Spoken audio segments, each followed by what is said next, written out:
ప్రభువును రక్షకుడు అయిన యేసుక్రీస్తు వారి అతి శ్రేష్టమైన దివ్యనామమున మీ అందరికీ ఉదయకాలము సర్వశుభములు సర్వదీవెనలు దేవదేవుడు అనుగ్రహించును గాక.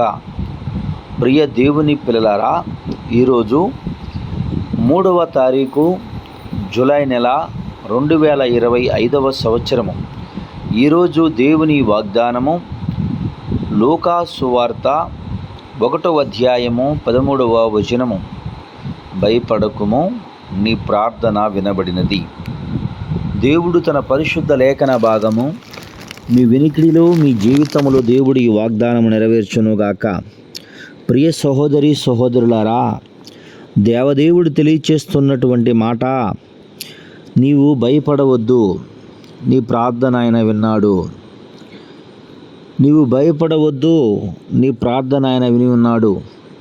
బహుశా నీవు ఎదుర్కొంటున్నటువంటి కఠిన బానిసత్వము, నీవు చేస్తున్నటువంటి వెట్టి చాకిరి, నీవు పడుతున్నటువంటి ప్రయాస, నువ్వు పడుతున్నటువంటి కష్టము, నీ జీవితంలో నీవు ఊహించుకున్నది ఒకటి, నీ జీవితంలో నువ్వు ఎదురు చూచినది ఒకటి, ఈరోజు నీకు ఎదురవుతున్నది ఒకటి. ఆ పరిస్థితులను బట్టి కృంగిపోతూ, నేను నా సన్నిధిలో నా దేవునికి నేను మొరపెట్టి ఉన్నాను, ఆయన కొరకు రోషముగా బ్రతకాలని, యథార్థంగా జీవించాలని, యథార్థవర్తనుడై బ్రతకాలని, ఆయన నామానికి మహిమ తేవాలని, ఆయనకు సాక్షిగా బ్రతకాలని, ఆయన నామాన్ని గణపరచాలి అని దేవుడు చెప్పినట్లుగా మీరు ఫలించడం వల్ల తండ్రి నామానికి మహిమ వస్తుంది అన్నట్లు, అయ్యా నేను ఫలించి అభివృద్ధి పొంది దీవించబడాలని నీ సన్నిధిలో నేను పెట్టాను మొర్ర. అయితే ఈరోజు పరిస్థితి ఆడి యొక్క ప్రార్థన చేసినటువంటి ప్రార్థనకు ఈరోజు అనుభవిస్తున్నటువంటి జీవితానికి సంబంధం లేనటువంటి స్థితిలో నేను బ్రతుకుతున్నానని కుంగిపోతున్న సహోదరుడా, సహోదరి, నీవు పెట్టినటువంటి మొర్ర ఆయనకు వినబడినది.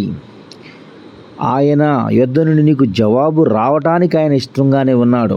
దేవుని వాక్యం తెలియజేస్తుంది, యెషయా గ్రంథం 59వ అధ్యాయంలో, విననేరకుండినట్లు ఆయన చెవులు మందము కాలేదు, ఆయనకు వినబడినది. ఆయన దగ్గర నుండి జవాబు రావటానికి ఆయన సిద్ధంగా ఉన్నాడు.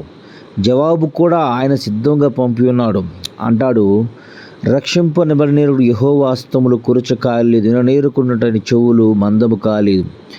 మీకును ఆయనకును మధ్య అడ్డుగా ఉన్నవి, అవి పాపము. అది పాపము, పాపమునకు సాదృశ్యము, పాపమునకు గుర్తు. సహోదరుడా, నీ జవాబు రాకపోవటానికి నీ పాపమే అర్థము, నీ పాపమే అడ్డము. ఆ పాపమును ఎలా పోగొట్టుకోవాలి అంటే, సహోదరి సహోదరులారా, దేవుని వాక్యం తెలియజేస్తుంది, ఆ పాపం ఏమనగా విశ్వాసము.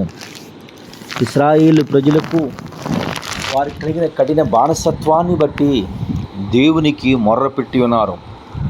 దేవుడు వారు మొరను విని మోషే గారిని పంపించి పాలు తేనెలు ప్రవహించే దేశానికి వారికి సంసిద్ధము చేసి, వారికి ఎప్పుడు ఏది కావాలో, ఎప్పుడు ఏది అవసరంతో సమస్తమును సమకూర్చి పాలు తేనెలు ప్రవహించే దేశానికి వారిని పంపించున్నాడు. సహోదరులారా, ప్రారంభంలో బాగానే ఉన్నారు, అనుకూలంగానే ఉన్నారు, విధేయులై నడిచారు, విధేయత చూపుతూ నడిచారు, ఎర్ర సముద్రం గుండా నడిచారు, తెగుళ్ళను చూశారు.